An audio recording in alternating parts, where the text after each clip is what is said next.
So let's start. So welcome everyone to the third lecture of Consult 101. So basically this lecture is based on case interviews.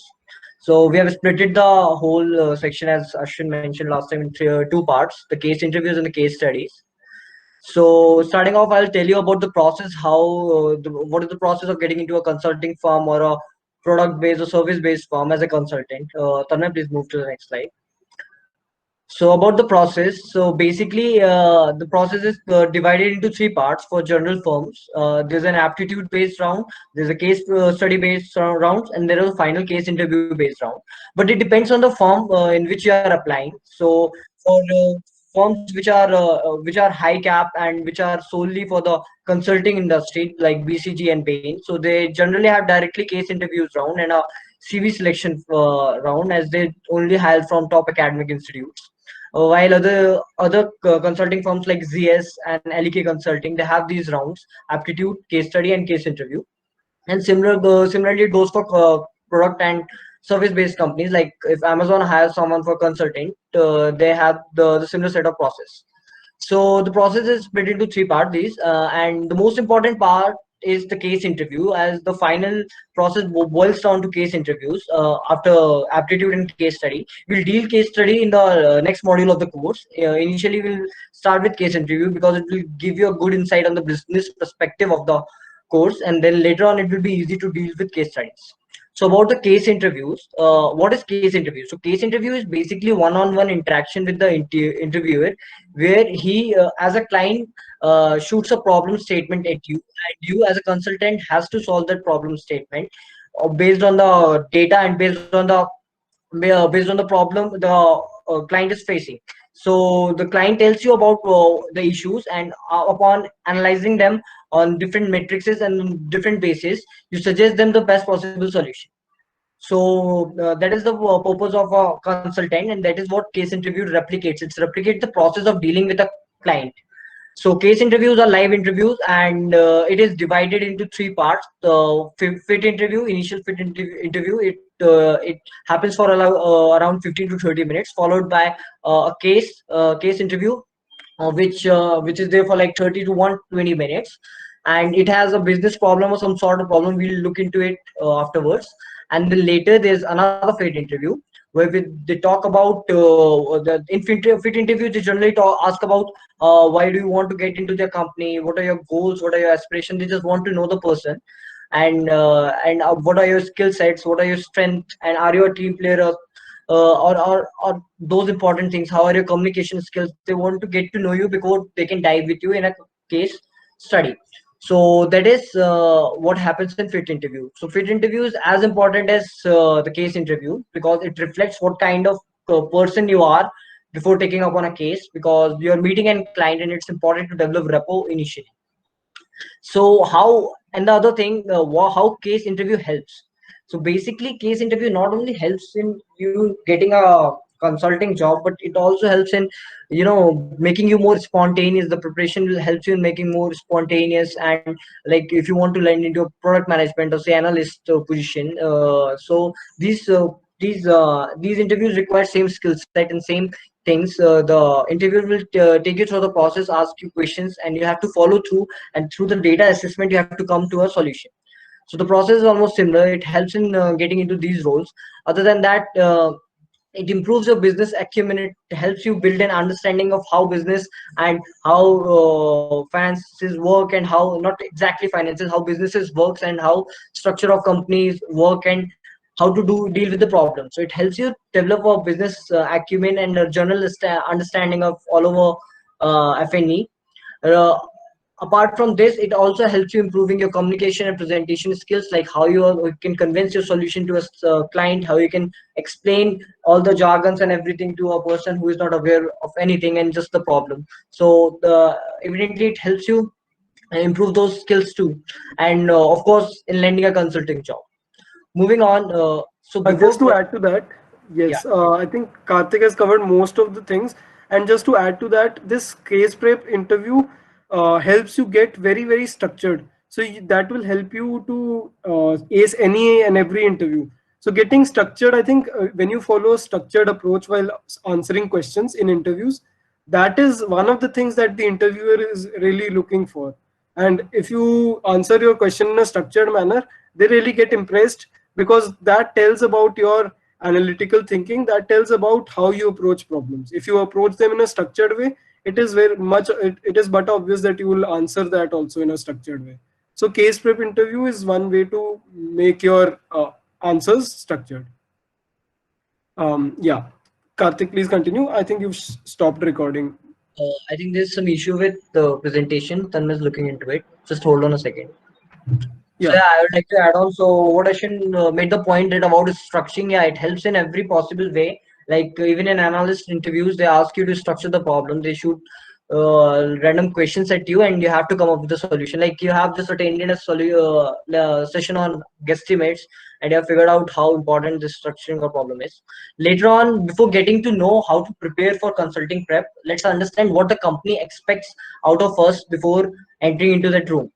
So the company generally has the evaluation process divided into four separate parts. The first being validation, followed by client team, and followed by reality check, and then summary.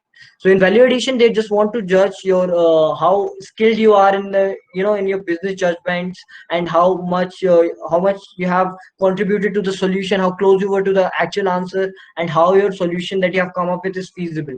So things like that, that is technical from the interview point of view, comes under value addition, and how you are driving results like 80/20. Are you prioritizing the things that are important, or are you leaving something behind which was important but you didn't consider? So it reflects in your overall performance of the problem solving. Later on, how you are dealing with the client. So the purpose of case interview is to know how you can present yourself, or you can present your solution in front of the client. So interacting with the client or team is reflected by how you interact with the interviewer. So that is another metric of judgment, followed by reality check. So the fit interview, which happens before and after the case interview, is a part of reality check where they ask you about your career goals, about the time you have, the biggest achievement you have made. So there they want to know how good or good and a synergic worker are you.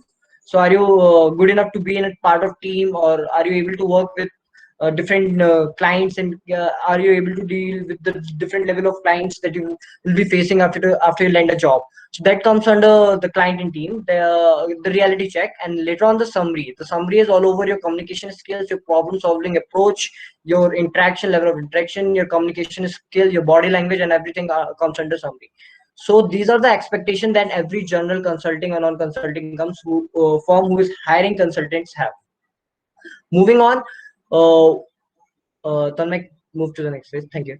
So, what types of case interview question generally forms ask? So, we can broadly divide these case interview questions into four parts, namely market sizing, population based, factor based, and business cases. So, what is market sizing question is generally when you enter the room before setting up environment for asking a real business question. They generally ask many different questions, and the question generally revolves around the same industry in which the firm works into, or it might not be in the same industry, but the question is evidently falls under these four category broadly. So about the market sizing question are generally question where they ask you to estimate the market of some specific product or services. And for example, how much Nescafe coffee is drunk by Indian people is a typical evening. Estimate global market size of touch smartphone. So there won't be any data given to you to estimate those things. So these are basically the guesstimates you have dealt with in the previous section. But the approach is almost same, just the execution is little bit different. For example, let us take example of Nescafe. How much Nescafe coffee is drunk by Indian people in a typical evening? So hear me out. So how are we supposed to approach this question? For example, you might think this. Okay, let me ask you. Please in comments, so anyone can open their mask. How do you plan to approach this question? You guys have covered one lecture on guesstimate, please.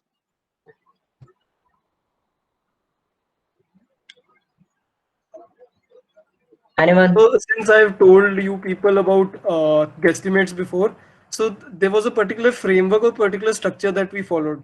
So when you answer this question, also follow that kind of framework. So step one was clarifying questions. So please fill in the chat boxes with clarifying questions or assumptions. Okay, let's deal with it together. Okay, rule out the rural population because coffee is expensive than tea. Okay, this is a pretty bold assumption, but okay, it's a good assumption, but it's pretty narrowed down. Start with some broad questions. Urban people or rural? Yeah, it's good enough. Anyone else? The question is how much Nescafe coffee is drunk by Indian people in a typical evening? If you can see the presentation, it's the first question. Age division, yeah, it's Sarthak, it's a nice way to look at it. Age division, yes. So, okay, I'll show you how I do this, how I approach guesstimates question. So, for example, the question is how much Nescafe coffee is drunk by Indian people in a typical evening. So, and then I will tell you how question can be modified and we can modify our approach based on that. So, for this question, I'll just start with initially estimating the population of India. So, you must know the figures. I think Ashwin has mentioned those in the last PPT about the figures. So, Indian population is around 1.3 billion. So let's take it 1.2 billion for making calculation easier. So that is 1.2 and 1.2 billion. So let's start Sarthak's words. He said we can make on age division, right? So let us assume the general life expectancy of an Indian person is 60 years. So we can split the ages into four equal parts like 1 to 15, age group 15 to 30, 30 to 45, and similarly 45 to 60, right? Now, and we can assume the even distribution. So 1.2 billion total Indian population, and by age division, that makes 300 million people per age group. So we will assume that people under 1 to 15, only 30% of the people under 1 to 15 drink coffee. So that will make around 30% of 390 million people. Similarly, we can estimate around between age 15 to 30, most of the people, around 90% of the people uh, drink coffee. So that will make around 90% of the 300, that is 270 million people. And similarly, we can get to a number of total population who drinks coffee. Okay, now we can take now we are talking about a typical evening. So let us assume that on a typical evening, the fraction of people between 15 to 30 drinks two coffee. So you can multiply it with 2 to 270 times 2, that is 540. And similarly for the age groups, we can estimate the number of coffees. So this will give you an idea of how many coffees people drink in a typical evening. Now the client has asked how many Nescafe coffee. So Nescafe is a famous brand and it covers almost whole the market. I think around 60% of the market. You need not to know about how much percent of the market it covers. You can always take an assumption. The interviewer is not looking to get to a right answer. He's just looking at your approach. So Nescafe covers around 60% of the market. So that is so the out of every coffee there is a 60% chance that it's a Nescafe. So multiply it by zero point 0.6 and it will give you the answer of how many Nescafe coffee are drunk. So this is how a typical market sizing question is approached. And suppose let's change the question. Instead of asking how many Nescafe coffees drunk by Indian people, I ask how many Nescafe coffees are drunk globally. So what would you do in that case? Any suggestions, please? I hope everything is clear. If you have any doubts, then please do ask. Right now, I have changed the question. Instead of asking how many Nescafe coffees are drunk by Indian people, I am asking how many Nescafe coffees are drunk globally in a typical evening. Age and regional approach. Okay.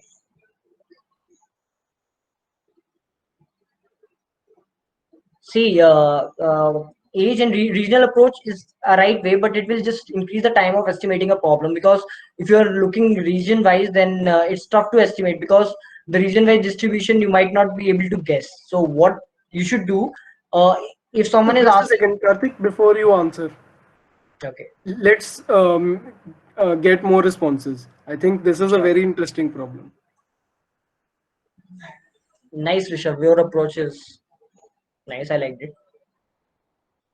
Countries where Nescafe is operating is a nice approach. Can we look of it as in this way, that what are the continents? So maybe Nescafe is only covering 5 continents out of 7, let's say, or 4 continents, and in those continents also maybe only suppose in America 70% of America is covered by Nescafe, in Asia 50% is covered. So that is also very long. That's a long approach, but yeah, I think that is one way we can approach it. Yeah, that is a very nice approach, and the way to get into guesstimates is to not taking by my words, but to cheat through. Your approach needs to be validated, and it's should be validated by the data, and your approach needs to be right, but it should not be long, because the purpose of asking question is to look how creative your approach can be. So for this example, whenever someone is asking you to globally estimate a market, what you should do is estimate the market for your country and then extrapolate that data. So now you have how much how much of Nescafe export each year. Sarthak, yeah, that I don't think you will be able to get that data, but it's okay. So yes, where I was at. We have already estimated the number of Nescafe coffee drunk by Indian people in a typical evening. So now we can say, and we know the Indian population. We can call it that and we can know what percentage of Indian population is of the global population. So suppose the global population's 20% is around Indian population. So for 20% of the population, these are the number of Nescafe coffee that is being drunk. So we can estimate for the global market, and then we can remove the outliers, like in China, in China teas are being more drunk, people are drinking more tea than coffee, so you can reduce that number by some factor, and similarly for USA you can increase that number by a factor, but it will develop an hypothesis for you before starting to solve it further. So whenever there's a question for estimating global data, global market size, first calculate it for your own country, then extrapolate the data for the global market, and then you can remove the outliers depending upon how far your interviewer is asking you to do it. In 90% of the cases, the interviewer will stop you after just extrapolating the data for the global market, because he knows your approach is right. Similarly goes for population-based question. How many smartphones were sold in India last year? Just estimate the Indian population. Uh, yeah, Ashwin, okay. So, how many smartphones were sold in India last year? So, this is a similar question. You can just split the population on the age-wise categories. Then you can suggest how many fractions of this age group has smartphones, and then you can estimate a good number. So these are population based question, and these are all covered under guesstimate, I think. And this question generally required practice, and more you practice, the more you get exposed to different types of problem, and the better your estimation gets. So now on third or fourth type of question, third or fourth category of the questions are the questions you haven't yet dealt with.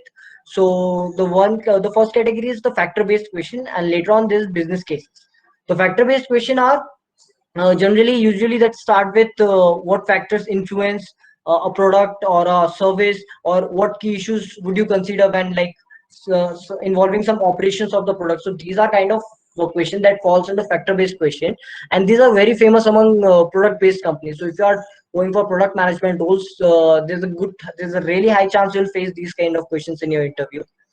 So factor question generally lasts for 10 to 15 minutes, and there's a very fine line between factor questions and a full case. Full cases last around 40 minutes and 50 minutes, and basically there's our business cases, and that will involve multiple strategies, and you will know the difference once you see the example. So these are factor-based question. We'll be dealing with a factor-based question after this, and later on, the what is the crux of case interviews? The business cases. So they typically take around 30 to 120 minutes to deal with, and they requires comprehensive structuring and analytical approach to derive on a solution. And later on, you have to even the interviewer also ramps you on the points of your conclusion. If you come up with a strategy, the interviewer will cross question you on your strategies, and then you have to deal with it further. So that's our business cases, and we will deal with it in a detail.